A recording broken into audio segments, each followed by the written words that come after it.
The Seattle Mariners lost a pretty big series to the Houston Astros. One game the Mariners were able to come away with in this series. Joe and I are going to talk about it, kind of how we feel about the things that happened in this series. Because I do have some thoughts that maybe aren't completely negative about this series versus the Astros.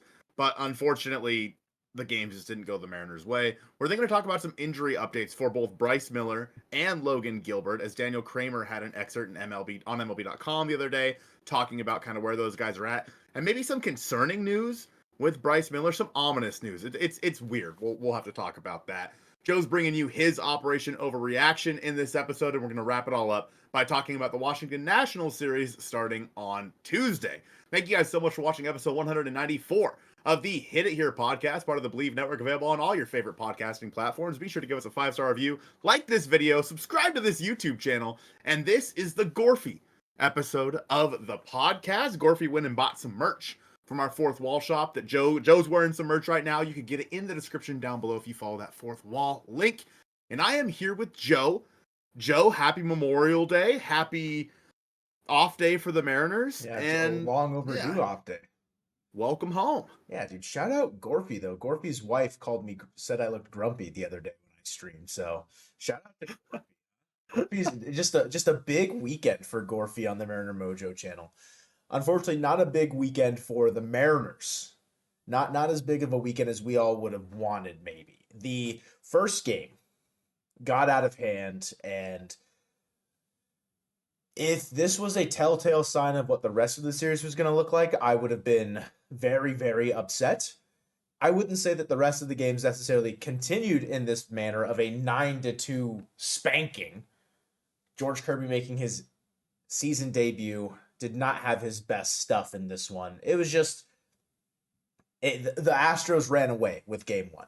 And that would not necessarily be the case for the rest of the games, although we know that we lost this series. It's just it could have been worse, but I don't want to sound dismissive or like I'm condoning the way that the rest of the games went. It's just had all 4 games gone this way, I would be even more upset. Like I think most people would be. Yeah, I think with game one, you kind of just have to look at it and say, hey, it was George's first start. Like, games like that are going to happen. George came out, like you said, didn't have his best stuff. The Astros hit him around a little bit. He'll be fine. He's been very good in that ballpark before. It's just the way it went. McCullers pitched pretty well in this game, though the Mariners had him on the ropes a few times and just weren't able to cash in with that big hit. This game specifically didn't really bother me too much. I mean, yes, losing to the Astros sucks, and I hate that. This game didn't bother me a whole lot because I don't know if anybody expected George Kirby. The only person that expected George to come out there and throw a complete game shutout was George, I'm sure. Yeah. And so, yeah, I don't know. It was just like, got the first one out of the way. That's all that matters. He's coming off of an injury, one where he made a few rehab starts, and now he's trying to get back into the swing of things. It is what it is for George Kirby in game one. Thankfully, Joe, game two was a little bit more fun. Mm-hmm. I unfortunately didn't get to watch a whole lot of this game, but obviously Cal with that big 2-run home run off of the foul pole was kind of the highlight of this one. Obviously, you had Emerson Hancock go 6, gave up 3, spread 9 hits across this game. Only struck out 3, but Emerson Hancock did his job in this one. Yeah, there's a couple moments he had to dance out of trouble. I don't know the specific innings. I think it was maybe the 4th and the 5th or the 5th and the 6th.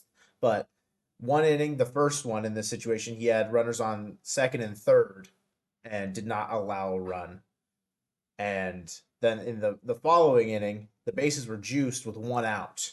And only run that he allowed was on a sacrifice fly. So bases loaded, 1 out, you only give up 1 run. I think that's a pretty, you dodged a bullet in that one, if that makes sense. And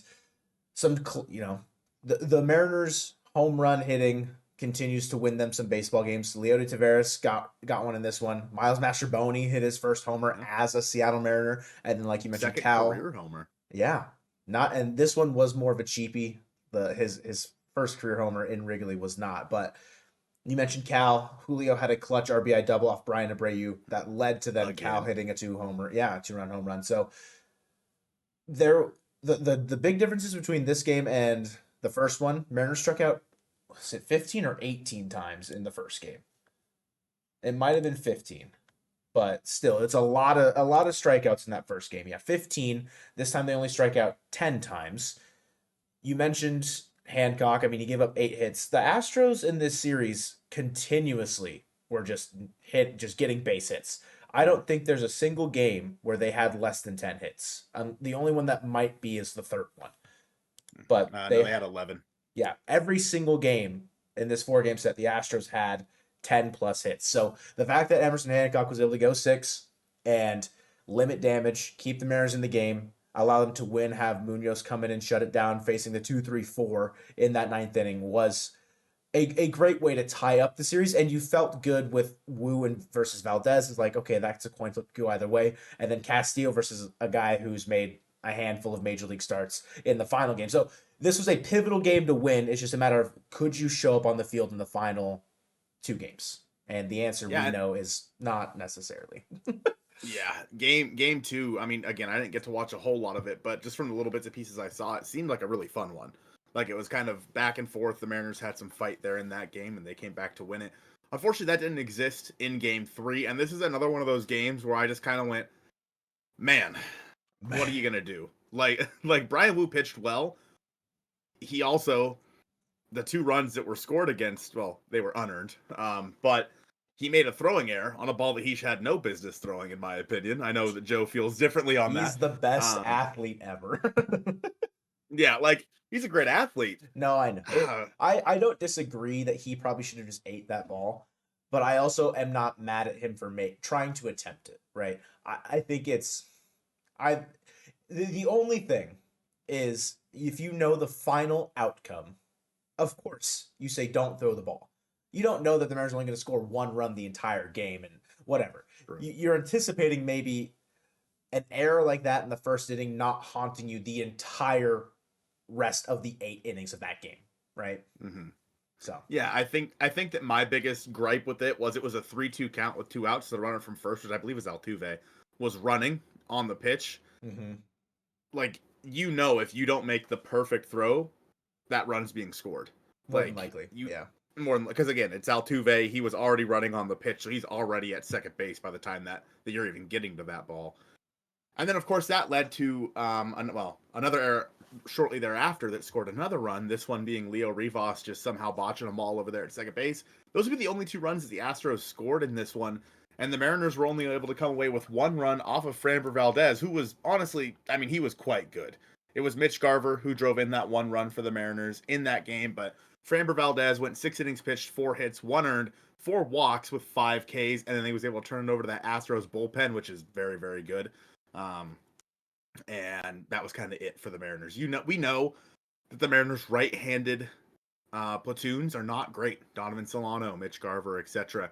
Although Garver actually had a pretty decent series, and so did Solano. I'll give some credit to Solano. He had a few hits in this series as well, but Yeah. um, in the end, when they throw their lefty core out there like that, the Mariners aren't going to have a whole lot of success. And I said going into the series, I felt okay if it was a 2-2 split. Mm-hmm. And going into game 4, I felt pretty good about this being a 2-2 split. And honestly, until the 6th inning, I thought the Mariners had this game in the bag. The offense was Mitch Garver and Donovan Solano to start this game. Not it's just the way life ends up working out sometimes. It's just kind of ironic and kind of funny where everyone's dogging Garver and Solano because they're just don't look always super competitive, and then you get to the final game where you're just looking to split the series, come away with a 7-3 road trip. Garver doubles, drives in 2. Donovan Solano scores 1 later. It's just you felt good about that situation with if you're getting contributions from those guys and Castillo's on the mound who has pitched well enough. Usually you'd feel okay, but he was getting hit around quite a bit. But his velo Mm-hmm. was up a ton today, like compared to his previous starts this season. And Dan rode him as far as he could, 114 pitches in this one, which is a testament to Luis's stamina and just like what his arm strength still has. He ramped it up to 97, I think, on his final pitch, which was a strikeout, like that final batter. He does go 6 innings, but it's not a super clean 6 innings. 9 hits, 3 earned runs. Those 9 hits, the Astros just like, so I don't know who tweeted it, but I saw someone say that it felt like we were playing the Guardians. this series, Yeah, where it's just they're getting ticky tacky little base hits every single inning. Like there's always traffic. They're just somehow getting someone on base, and that can be a tumultuous ask for a pitcher to always deal with runners on, always deal with traffic on the bases. And unfortunately, it did end up biting Castillo a little bit in this one. And the Mariners offense was kind of lulled to sleep after the first 3 innings. So, yeah, Castillo still came away with a quality start in this one, which was good to see. I saw him give up the game tying run on a base hit at like 112 pitches, and then when he was still out there after that, I'm like, what are we doing? Like, I was ready to pick up the pitchforks, but thankfully he was able to get out of it. However, I do want to pick up the pitchforks because, and some people will argue this isn't Dan Wilson's fault, but it is because he was the one that warmed up Casey Legumina. but it is. But it is. Why are you using a guy who A, went 2 innings yesterday? Yep. Who B, is coming in. I mean, don't get me wrong, Casey Legumina has been great. That is Andres Munoz's spot. It was what, the 3, 4, 5 guys coming up? Yep. And this is the problem with when you say, oh, he's only in for a save situation. Why? You're facing the heart of their lineup in the biggest moment of the game, and you throw Casey Legumina in there. And you burned Brash for a batter. Not to say that it wasn't a key moment to get Brash in there because Snyder needed some help, but not being able to have Brash go back out there, I think, is a tough situation that you find yourself in, like the up and downs of going into the dugout. Right. Like I get that with his arm and like just trying to preserve his injury health. I think can I ask a favor? Yeah. Can we go into my Operation Overreaction now instead of doing the middle topic because it's related to this situation? Okay, yeah, go ahead. Because I know how much you hate saving Munoz for the save situation that you never get to. Mm-hmm. Would you he's say still in the bullpen? He is still at Dakin Park, just chilling in the pen. Would you say that it's an overreaction that you hate the way that Dan is currently using Munoz and saving him for those specific save situations that could lead to a moment like today more than you hate the contact play? Ooh. Because JP Crawford went on contact and got thrown out at the plate. And sure, you could argue that, well, it could have been a double play if JP doesn't go or he is like whatever, right? Like that whole situation of the fielder's choice with JP coming home. It wasn't I don't think a true contact play. It was like, I mean it is, but it's not as infuriating, but it might be even more. It's a weird taboo one, but I know how much you hate the contact play.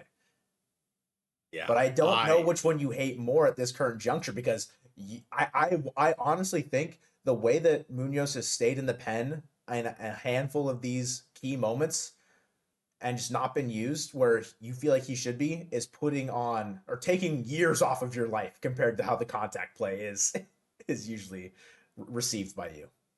The way that Dan Wilson manages his bullpen infuriates me. Now, it's worked. Obviously, the Mariners are still in first place, and I want to talk about that as well, kind of my thoughts on this series as a whole. But since we're talking about this right now, I just don't understand. Like, why would you not go to Munoz there?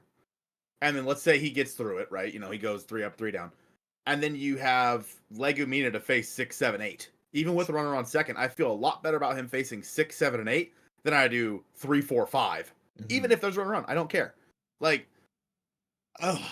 and maybe your offense would have been able to push across that run. I don't know. It really just depends on which one I feel like being more mad about that day. I don't think there's one or the other I hate more. Is it a what have you done for me lately? Like how much have you pissed me off lately? The problem is both happened in this game, so I don't know. Yeah. But yeah, I would say that final answer, Dan Wilson's bullpen management pisses me off more. Okay. I think it is a larger issue than the contact play in general. Like it could lead to more problems than the going on contact when you're the runner on third. I think it'll lead to more problems long term if certain situations aren't maybe amended. Like he doesn't eventually figure out that, oh, I can use Munoz in a non-save situation to make sure we get to a point where we can win the ball game. So Yeah, I think that unfortunately that's just where we had to be at in this game. I just didn't understand it. You didn't use Munoz today before. You used Legumina for 2. yeah. I think that a lot of people, it's a bummer to go in and lose 3 of the 4 to the Astros. I do want to say these games were all obviously very close. One thing could have literally, if one thing just would have went the Mariners' way instead of the Astros, it probably could have been a different outcome. We could have at least split this series. Unfortunately, I mean, that's just not the way baseball works sometimes. But I think it's a good way to look at it to say the Astros are there every single year. And the Mariners have played them all year very, very tight. The Mariners are just as good, if not better, than the Astros.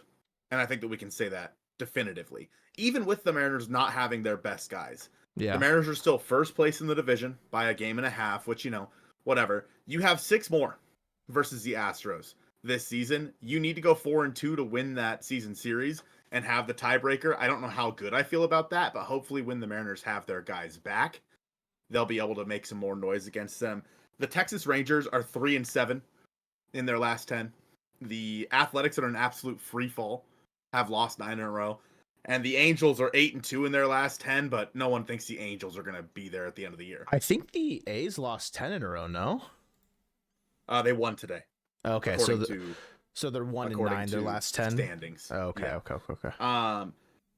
So really, I mean, and Houston and the Mariners are both 6-4 over their last 10. Like, no team is running away with this division, but I mean, when you just look at the pure numbers, the Mariners have scored way more runs than the Astros so far, but the Astros pitching's been great.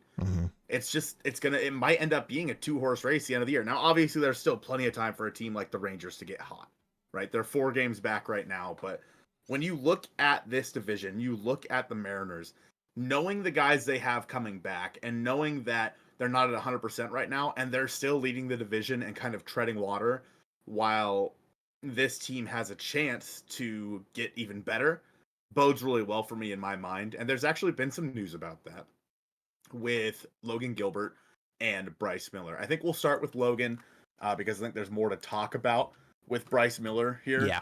Logan and Bryce both threw to live hitters the other day. And they weren't letting anybody swing versus Logan, but they were swinging against Bryce. And Logan said, which was interesting, because he talked about his splitter and how he didn't necessarily want to throw it too much because it can add more stress on the elbow and whatever, blah, blah, blah. I think that the more interesting part with Logan, though, is that that Dan Wilson says that's where we're reassessing it as we go. And obviously you want to build his capacity back up. So depending on how that goes, we'll see. Talking about when he's going to be back. I don't necessarily know if that's a good sign for Logan Gilbert. He's going to be behind Bryce Miller, it sounds like. But I think that Logan will probably, because they mentioned here that he's probably going to have to go on a minor league rehab assignment. Yeah. So I think that he doesn't come back until maybe mid-June. Is kind of where my kind of my head's at for his deadline. I'm not sure where you're at with that, but that's just kind of the vibes that I got from this article. I would say if I'm thinking about it the way that George went on his rehab assignment, say he does 3 6-day rest starts. It's 18 days. I'd say the 3rd week of June is where I'd see Gilbert more so, like in the 20 range. If it's only 2 rehab starts, like he doesn't have to ramp up as much, which I think would make sense because obviously George didn't have spring. Logan made 6 starts to start the year. Like he has pitched in the bigs. So if it's only 2 rehab starts, I could see, like you're saying, middle of June. But if it is a 3rd one, or maybe he's a little later to get on that rehab assignment, I would more so think about maybe the tail end of June. I find it interesting that being behind Bryce is interesting only based around the idea of how ominous Bryce's comments were about how he is doing and what his future kind of looks like, because I don't know where his head is at, or the team. It's like, or like the athletic staff, like the trainers, like I don't know necessarily maybe where they're at. But if I'm Bryce Miller, I get that he wants to go out there and compete. I don't know what is a smarter decision, because if the way that he's said, and I'll read the quote, unless you want to talk a little bit more about Gilbert. No. We're good. Let's talk about Bryce. Okay. This is a quote from that same excerpt. "I know the cause, but I don't know if I should say it," Miller said. The most ominous. What? That's like the last line of a book that leads into a cliffhanger. That's a cliffhanger for the next one. "I'll say that everything's structure was really good. There's something in there that causes inflammation and something I can't just take out without missing the rest of the year. So this ideally gets me to the end of the year, and then we can reassess and see if I need to clean it up or anything. But at the end of the day, it feels good." So missing the rest of the year would say that his surgery or recovery timeline would be 5 to 6 months, or 5 months, maybe 4 to 5 months. Right. And if he does this during the off season, he'd be just being able to start a throwing program during spring training. So he wouldn't be ready to pitch in the majors at least until next May if he gets this surgery or whatever. I would assume at least until next May if he does get the surgery in the offseason. Now, if he gets it now or they shut him down later in the year, he'd be fully ready for 2026, I would assume. It's just hard if this flares up again and he doesn't feel the same, but he tries to power through it. What does that look like for Bryce Miller the rest of the year? Does he continue to struggle, only being able to go 5 innings every single night and struggle with his command? Or is this time away really going to be a big stepping stone for him to be able to kind of lock back in and be the Miller that we saw last year? We don't know yet, and I think that's the scariest part, partnered with how ominous that quote is and just how he's feeling in general. The good part is they said there's nothing structurally wrong, which leads me to believe, and I don't want to speculate or have any idea I actually know what it is. Don't WebMD this. But the first thing that came to mind was a bone spur. A bone spur in his elbow of some kind that they would go in and have to shave off. Which is interesting to me because I wouldn't think that a bone spur, maybe it's because it's the elbow and they'd probably have to move around some stuff. But I wouldn't think that would take that long to heal. But I don't know for sure. Bone spur was the first thing that is not structurally wrong, but just can still cause pain and whatnot. What was an interesting line that I read in this excerpt was Miller was more optimistic about returning to the rotation, potentially for the next time he throws, which would tentatively be no sooner than next Thursday versus the Nationals, as he's expected to remain on a 6-day routine. So the Mariners are doing the six man, that's happening, right? Because is that confirming Hancock and Evans are still up. Yeah, Hancock, Evans, Woo, right? You Yeah. have Luis, George, yeah. Mm-hmm. I don't know. I they got to be doing it right if they're going to a 6-man, but. Anyway, I think that it's interesting that with all the news that comes later in this article, they say he could return as early as next Thursday. Because like you mentioned, if he goes out there and just continues to be as bad as he was this year, the Mariners may just want to shut him down indefinitely and just get the surgery and get it out of the way and get him so he can have a full offseason. The other thing is, if he was to have it in, let's say, October or something like that, and I would assume that the Mariners would get him back similar to how they did with George this year. Kind of that early to mid-May time. Very similar, I would think, in terms of timeline. If he was to wait, that does give the Mariners the option to either A, go out and get somebody this offseason to try to fill that role if they need to. They won't, but if they need to. Yeah. Emerson and Evans have both been fine. And so, I wouldn't be terribly mad if they were just kept in the rotation moving forward. Mm-hmm. But at the same time, you need good Bryce Miller because good Bryce Miller is, a top 20 pitcher in baseball. If he cannot get to that point this year, he has to be better than Evans and Hancock. Because if not, just have him have the surgery. Mm-hmm. And Evans and Hancock have both been pretty good recently. We have not seen Miller have a start like they've been having at all this year. We know he can do it, but we haven't seen it out of him this year, and I think that because of that, if Bryce has this happen again, and even he can wait, maybe go for a few more outings, and if this happens again and they shut him down, then whatever, he'll still have plenty of time to kind of rehab. But if this becomes a lingering issue, the thing you don't want to have happen is have it get worse, or have whatever's going on in the elbow lead to something else. Obviously, I don't know. We don't know what it is, so it's really hard to speculate what that could be, which is so annoying. But it's the legitimate danger zone for pitchers. Anything in or like anything related to the elbow, inflammation in general, just whatever in that throwing arm. If you can preserve its health by any means necessary, you typically do that.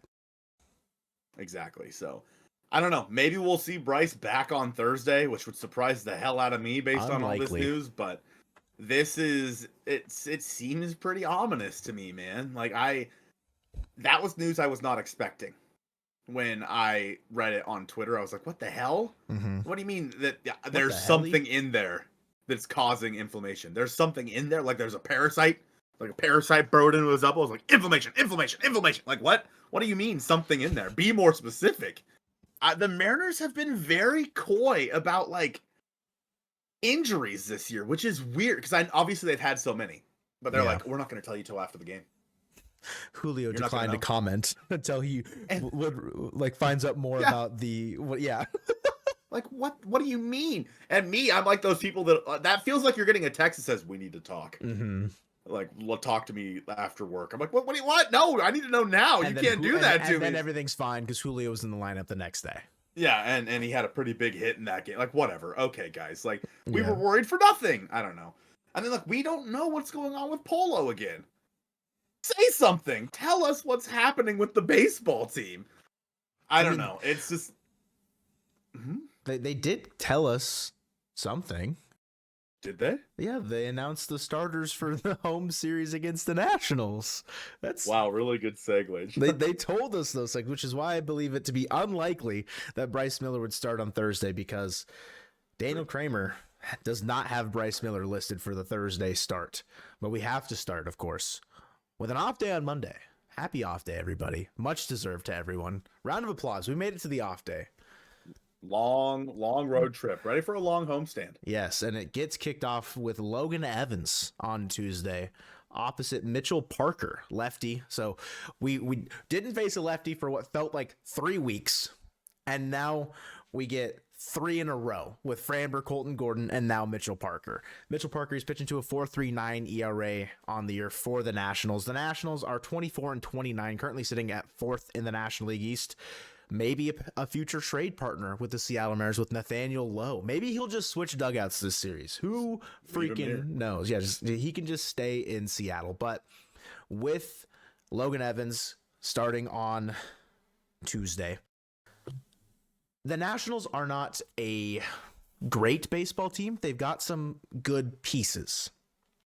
I compare them to the Athletics, where they've got some good young talent on the offensive side. You think about James Wood, you think about CJ Abrams. I mean, I feel like Robert Hassel just made his debut this past week. So the Juan Soto trade paying dividends. Yeah. Dylan Cruz off to a slow start, but anything could happen during a full 162 or even just a microscopic 3-game series where you play the Nationals. But I feel good with Logan Evans and the way he's started the last couple times out. Mitchell Parker, another lefty. Like, I don't know how to feel about the lefties at this point, because going into this Astros series, the Mariners were 9-4 versus left-handed starters, and now they're 9-6. Will that continue? Will the offense wake up? I don't know. I thought that, the road warrior Mariners were going to come through for us, but apparently they decided they wanted to take the last 2 games off offensively for the most part. Yeah, I think that the Nationals are a better team than, say, the White Sox, but they're still not a great baseball team, like you mentioned. And you're back on your home turf. Hopefully the guys can kind of get going after a tough Astros series. The one thing that the Mariners have kind of proved to us this year is that when they get knocked down, they get right back up, right? They got knocked down by the Astros. They can get right back up versus the Nationals. We saw it, after the Blue Jays and Yankees series. They go out and sweep the Padres, which nobody saw coming, which actually, because of that sweep, made this road trip palpable. Yeah. Like, it made this road trip like, okay, like, really would have liked 7-3, come home with 6-4 instead. Like, that's not great, but it's... If you would have told me before that road trip the Mariners were going to come home 6-4 after the way that they had played versus the Blue Jays and the Yankees, I would have been like, nice, very cool. They're going to sweep the White Sox. Yeah, some good things were happening. Yeah.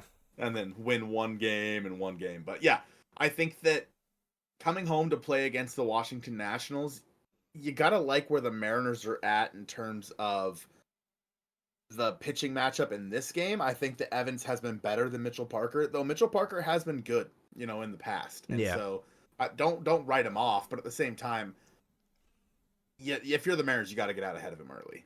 I've streamed him a handful of times in fantasy. He's pitched well enough. I will say the Nationals have the second worst bullpen ERA in all of baseball. Their bullpen ERA is 6.13. Oh, that is their reliever ERA on the year. 6.13 is crazy. Their starters are turning out early. Well, the starters are turning in a 4.42, 25th in all of baseball. It's not that much better. The pitching for the Nats is not great. I say that as, we'll see the third game starter at some point. But yeah, the Nationals have a 5.07 team ERA. The Mariners currently sit with a 3.69, damn she fine, let's roll. Don't team ERA. So pretty good. Mariners have a top 5 offense in baseball by WRC plus. It hasn't looked like it since, 2 weeks now? Striking out a little bit more, not producing as many run scoring opportunities. So the beginning of the season is definitely carrying a lot of that weight right now offensively. But if you look at the full season, the Nats are 20th in all of baseball with a team WRC plus of 95. So again, the Mariners are a better team than the Nats.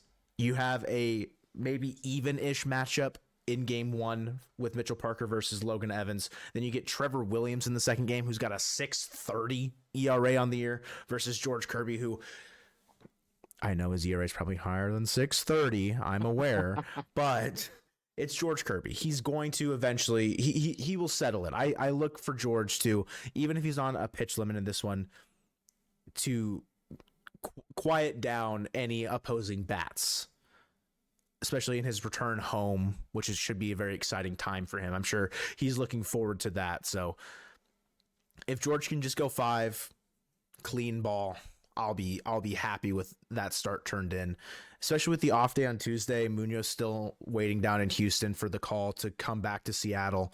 The pen should be in good shape for the start of this series, at least. You would hope. George Kirby versus the Nationals at home, right? The last time that happened, George threw like 18 straight strikes or something like that. I don't know what it was. And everyone's like, oh my God, that's so many strikes in a row, blah, blah. And then he gave up like 4 runs in the process or something like that. The Nationals were just hitting him every way till Tuesday, if I remember correctly. So yeah, that scares me a little bit, but I do feel good about George against this lineup. I think that he's probably going to kind of be playing with a chip on his shoulder after the way things went in Houston. He's probably he's going to be furious George in this one. And I think that getting him back home off the T-Mobile Park mound, I mean, that's the best that you could do for the guy. Like, he's going to be back home in the familiar confines of T-Mobile Park. He's going to be able to go through his full routine. He's been back with the big league club, going through his whatever 5-day plan or whatever that he's been doing. And he's just getting back into the swing of things. And I feel like for the Mariners, you got to feel good about that as you can, because going into game 3, the Mariners are going to strike out. Mackenzie Gore is going to set the new record. You think so? 22 strikeouts. 22. He's going for it. Mackenzie Gore, he's been pitching very, very well this year. He has a 2-5 record, a 3.47 ERA. So like, record's not great. ERA is pretty decent. 93 strikeouts. It's going to be another lefty. Yeah, another lefty. Exactly. It's going to be a long day, which also random. All 3 games are night games. Tuesday, Wednesday, Thursday, all 6:40 starts. Very bizarre. Mackenzie Gore in the final game there is a tough draw, but the Mariners play well against the Aces. Feel like an idiot every time I talk. Emerson Hancock will start against.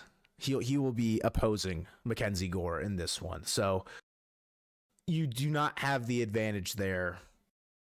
And I think that's fine to say. Hancock has pitched a lot better than you and I both would have assumed to start this year.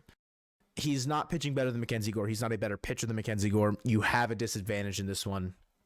How will they rise to the occasion? Will they be able to scratch off runs off Mackenzie Gore to get him out early to hopefully tack some more runs on to that Nationals bullpen, which is, like I said, the second worst bullpen in all of baseball? I mentioned Dylan Cruz's name earlier. He has a strained oblique, which I don't know where that is. He just went on the injured list literally like 4 or 5 days ago. So you don't see Dylan Cruz. He was off to a really rough start this year, so maybe it'd been better to see him anyways, but Mackenzie Gore in that final game is a tough draw. We just need the Mariners to have a pretty decent homestand. Obviously, you have this series, you have the Twins as well coming into town. So if the Mariners can win this series, you're probably not going to sweep this series. Win this series, I'll be happy about it. Lose this series, I'm going to be pretty bummed out if you end up losing this series. So I'm going to be pretty bummed if I don't get at least a bite of that Milky Way. You're going to be Cal Grumpy over there if they do not win this. That's right. But I don't know. I mean, interesting series. I'm glad the boys are back home. Randy bobblehead week as well. So that's going to be pretty exciting. K-pop fireworks on Friday. Yeah, big homestand. The big homestand for the boys. Don't forget the Mariner Mojo meetup is coming up on Saturday. We're less than a week away from the meetup. Yeah. We're going to be in the stairwell in right center field, kind of underneath where it says how many days until Ichiro is inducted into the Hall of Fame. You guys can just buy any ticket in the ballpark and come meet us there. Stay as little or as long as you want to. And yeah, just come watch a ball game with us. But that's going to do it from us here on episode 194 of the Hit It Here podcast. We appreciate you guys watching this one, and go Mariners.